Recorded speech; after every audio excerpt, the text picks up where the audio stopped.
Halo adik-adik, kembali lagi bersama Kak Lestari. Hari ini kita akan melanjutkan pelajaran kita matematika. Hari ini kita akan belajar tentang perbandingan. Nah, kita akan belajar dua buah perbandingan. Yang pertama, perbandingan senilai. Dan yang selanjutnya, perbandingan berbalik nilai. Kira-kira bedanya apa ya? Nah, perbandingan senilai contohnya. Jika kamu melakukan perjalanan sejauh 60 km, lalu menghabiskan 1 liter bensin ya. Nah, kira-kira kalau kamu punya 2 liter bensin, kira-kira kamu bisa menempuh berapa jauh ya? Oh, gampang Kak Lestari. Ya sudah, jadi 120 km kan? Iya, benar. Jadi ini contoh dari perbandingan senilai. Artinya, semakin jauh perjalanannya, semakin banyak bensin yang dibutuhkan. Atau semakin banyak bensin yang tersedia, maka semakin jauh perjalanan yang bisa ditempuh. Lalu, untuk apa saja perbandingan senilai digunakan? Ya, di sini Kak Lestari sudah mencantumkan tentang perbandingan senilai. Lalu untuk perbandingan berbalik nilai, kita tunggu ya pelajaran selanjutnya. Oke, perbandingan senilai digunakan untuk jarak tempuh dengan waktu tempuh. Oke. Kalau jaraknya misalnya 100 km. Ya, kalau jaraknya 100 km, waktu yang dibutuhkan untuk menempuhnya 2 jam. Kira-kira kalau 200 km, maka dia semakin besar. Jadi, jaraknya jauh, maka waktunya juga makin lama. Jadi semakin besar jaraknya, semakin besar waktunya. Lalu selanjutnya jumlah pekerja dengan upah yang dikeluarkan. Oh, pasti dong. Coba, kalau misalnya pekerjanya 10 orang, dengan pekerjanya 100 orang, beda dong ya upahnya. Ya semakin besar. Jumlah barang dengan harga barang. Kebayang ya, kalau harga 2 liter dengan harga 10 liter akan sangat berbeda. Lalu jumlah tabungan dengan waktu penyimpanan. Semakin lama menabung, semakin banyak uangnya. Karena semakin berbunga ya. Oke, lalu jumlah makanan dengan jumlah orang yang menghabiskan. Kalau ada makanan sebanyak, misalnya berasnya ada 5 kilo, lalu orang yang menghabiskan ada 20 orang. Kalau berasnya ditambah jadi 15 kilo, kira-kira orangnya jadi berapa? Nah, artinya semakin banyak makanannya, bisa juga semakin banyak orang yang bisa memakan.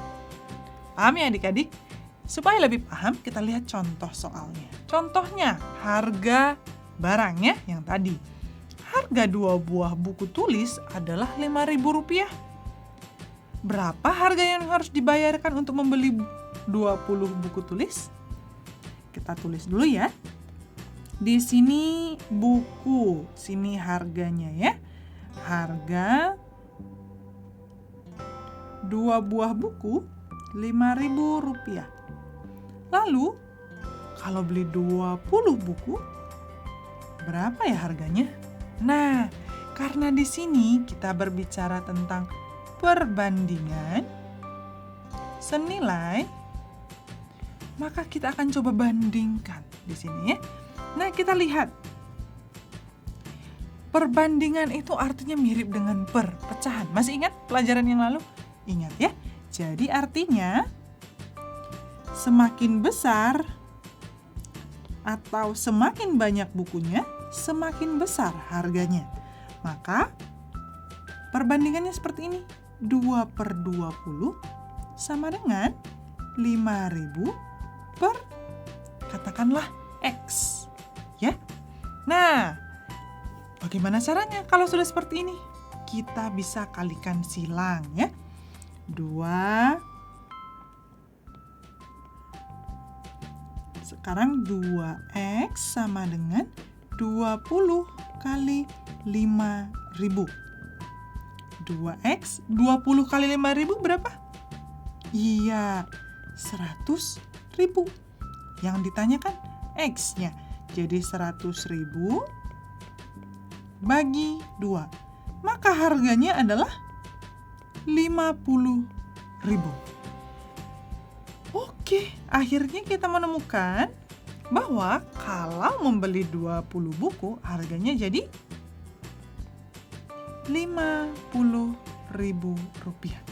Nah, adik-adik bisa lihat ya, di sini ada kotaknya. Kotak jumlah buku dan kotak harganya. Itu berbanding lurus atau perbandingan senilai. Mau kita lihat contoh yang lain? Oke. Di sini ada soal pada mulanya Pak Heru memiliki persediaan beras sebanyak 25 kg. Ternyata beras tersebut habis dimasak keluarganya selama 15 hari. Kemudian Pak Heru membeli lagi beras sebanyak 45 kg. Cukup untuk berapa hari ya?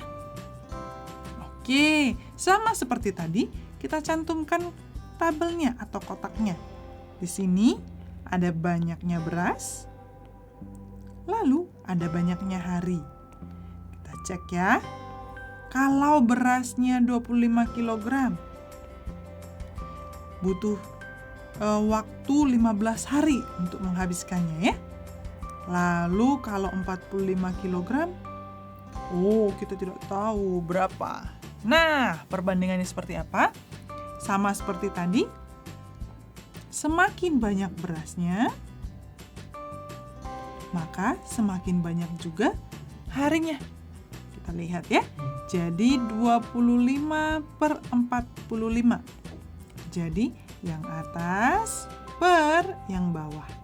Sama dengan harinya juga seperti itu. 15 per hari, katakanlah H. Ayo kita kalikan silang.